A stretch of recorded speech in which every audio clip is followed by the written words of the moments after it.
Et bienvenue traileuses, trailers, runneuses, runners dans ce nouvel épisode du 5 km à l'Ultra Trail, podcast qui partage des conseils pour que vous puissiez courir et atteindre vos objectifs personnels dans la course à pied.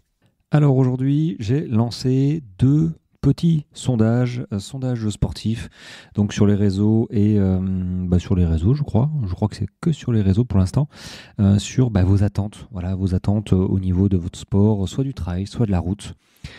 Est-ce que tu veux recevoir des conseils pour préparer un semi-marathon ou est-ce que tu veux recevoir des conseils pour préparer un 20 km trail ou un 40 km trail ou ton premier 10 km en route, tu vois, donc essayer de cibler, de séparer les gens du bitume et les gens des chemins, pour donner des bons conseils aux bonnes personnes, parce que je veux surtout pas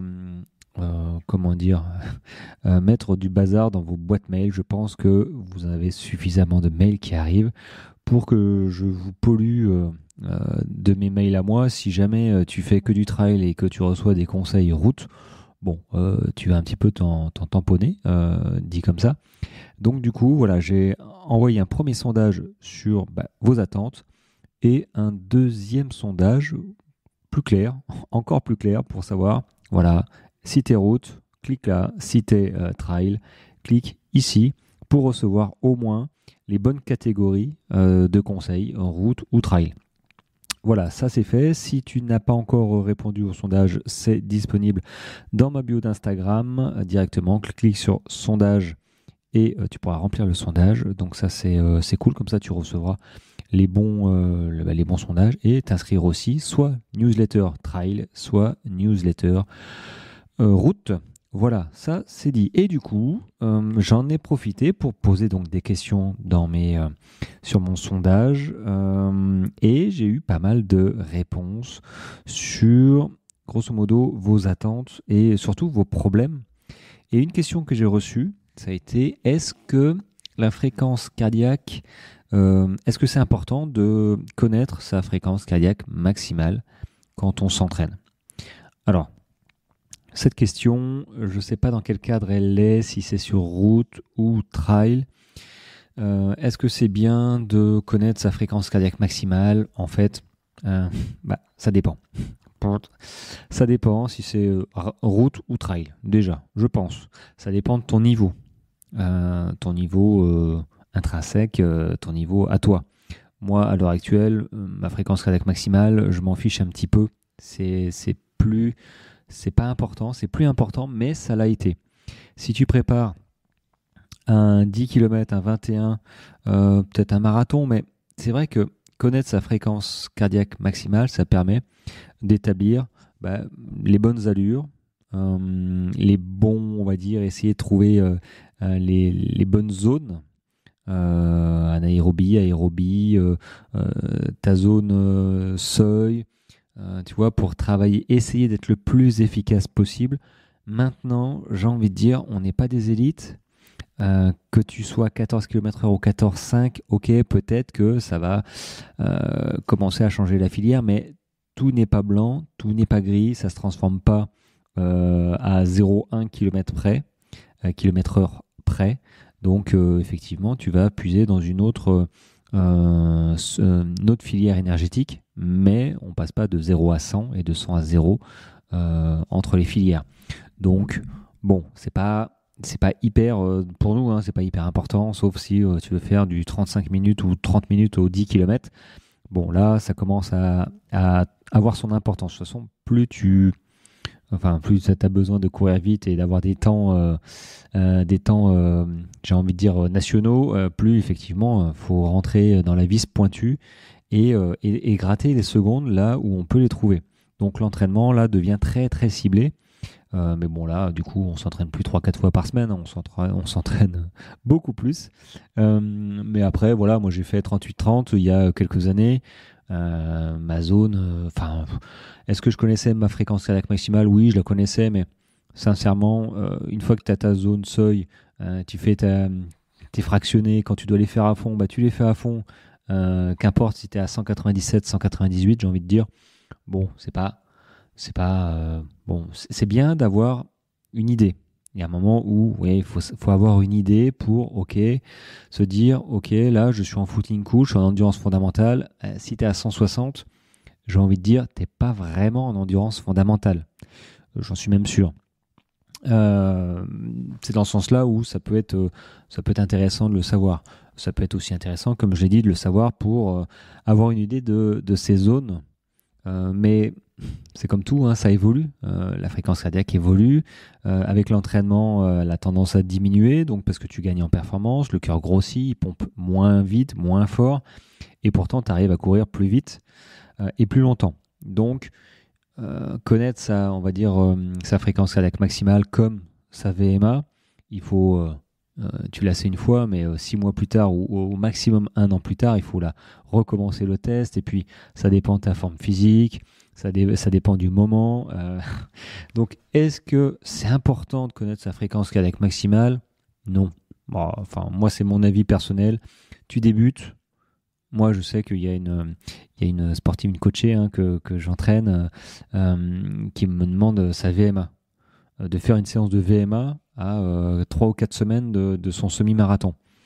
Alors, j'ai envie de dire, bon là je saute du coq à l'âne, mais c'est dans le point de vue important, tous ces, toutes ces informations qu'on voit sur Internet, il est important de connaître ses zones, il est important de connaître sa fréquence cardiaque maximale, de faire un test VMA, et bon, c'est important sans être important. Et c'est surtout, faut les placer au bon moment.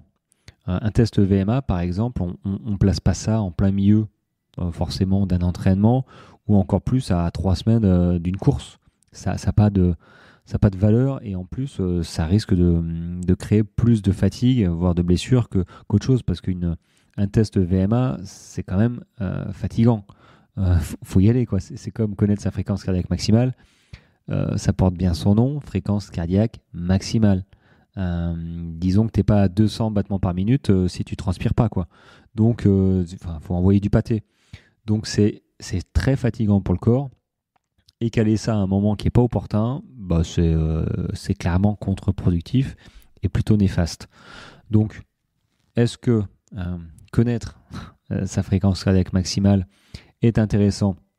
Oui, évidemment, c'est intéressant si tu es sur route, par exemple, comme je l'ai dit, pour avoir des indicateurs, des zones plus ou moins connues. Maintenant, tu fais du trail, et est-ce que c'est important de connaître sa fréquence cardiaque maximale? J'ai envie de dire non. Non, c'est pas important. Il faut que disons qu'il faut que tu te connaisses. Voilà.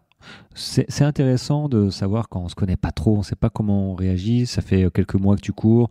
C'est normal que moi j'étais à fond sur le cardiaque, je regardais à chaque fois ma montre, à combien je suis. Ça c'est utile parce que finalement quand tu es lancé, il faut avoir des repères. Tu penses que tu vas bien et puis tu regardes ton cardio, tu es à 170, 175. C'est que, ok, il faut réussir à associer notre sensation de course avec ce que nous indique notre montre pour se donner une idée un petit peu.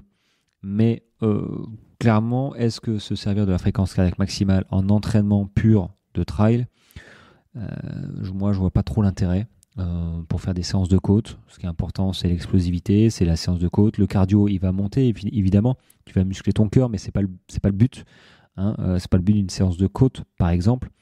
D'ailleurs, c'est très bon pour la route de faire de temps en temps une séance de côte. Donc le trail, c'est de l'explosivité, c'est de la résistance, c'est de la puissance, c'est de l'endurance. Évidemment, le cardio va progresser avec les exercices, mais est-ce qu'on établit une séance en trail vis-à-vis d'une fréquence cardiaque maximale? Écoute, moi, c'est pas comme ça que je fonctionne. Je ne sais pas s'il y en a qui fonctionnent comme ça, mais ça m'a pas empêché de faire des chouettes résultats. Et ma fréquence cardiaque maximale, d'ailleurs, a dû diminuer. Il faudra peut-être que je refasse un test. D'ailleurs, je vais aller faire un test d'effort. Pas tout de suite parce que j'ai mon 24 heures, mais voilà, j'ai 43 ans. C'est pas mal de tester ça. Parfois, je fais un petit peu de tachycardie. J'ai le cœur qui s'emballe au bout de quelques secondes, 4-5 secondes. Alors, j'aimerais pas avoir un problème, mais bon, il paraît que c'est normal passer 40 ans. Donc un petit test d'effort, ce serait pas mal pour connaître ma fréquence cardiaque maximale. Pour le coup, tiens, bonne idée. Bonne idée. Bon, je sais qu'il faut quelques temps avant d'avoir un rendez-vous là vers chez moi, là, vers Castres. Là, c'est un petit peu le désert médical, mais j'espère bien avoir un rendez-vous. Donc voilà, bon, c'était juste une petite pensée sur la fréquence cardiaque maximale, toutes ces, tous ces métriques qu'on a, qui nous entourent, et puis toutes ces infos qu'on voit partout. Moi, le conseil que je vous donne, que je donne souvent, c'est écoutez-vous vraiment. Ok, c'est bien de savoir le battement, de savoir notre vitesse, d'avoir notre VO2 max, d'avoir ce genre de truc. Je suis passé par là aussi. Je dis pas que c'est pas bien. C'est juste que il faut pas rester rivé sur ces éléments trop souvent, trop longtemps. Faut s'écouter. Faut écouter son corps, voir comment on ressent les choses. Et c'est c'est en faisant attention à ce qui nous entoure et à comment on ressent la séance, qu'on apprend sur nous-mêmes. Pas juste en regardant sa montre, ses stats. C'est comme ça me fait penser, à ma femme qui se déplace en voiture qu'avec le GPS. Elle met le GPS dès qu'elle quitte la maison pour aller d'un point A à un point B alors qu'elle connaît la route. Et ça m'énerve un tout petit peu. Mais bon, c'est une habitude qu'elle a. Et le truc, c'est que quand le GPS s'envoie en l'air, ben en fait, elle est perdue. Elle est perdue parce que elle ne fait que suivre le GPS et elle n'a jamais, on va dire, intellectualisé le chemin. Voilà, comme un mouton. Et c'est ce qu'il faut éviter quand vous courez, c'est d'être fixé sur votre montre.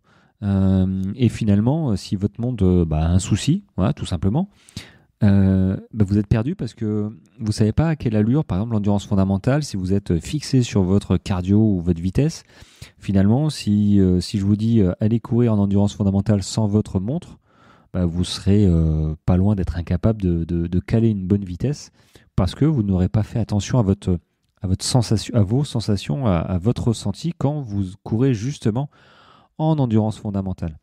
Donc c'est des habitudes. On progresse avec l'habitude, les répétitions tout le temps. C'est pour ça que la progression en running est super longue. Ça vient pas du jour au lendemain. Ce serait trop facile hein, si tu cours pendant 2 semaines en endurance fondamentale.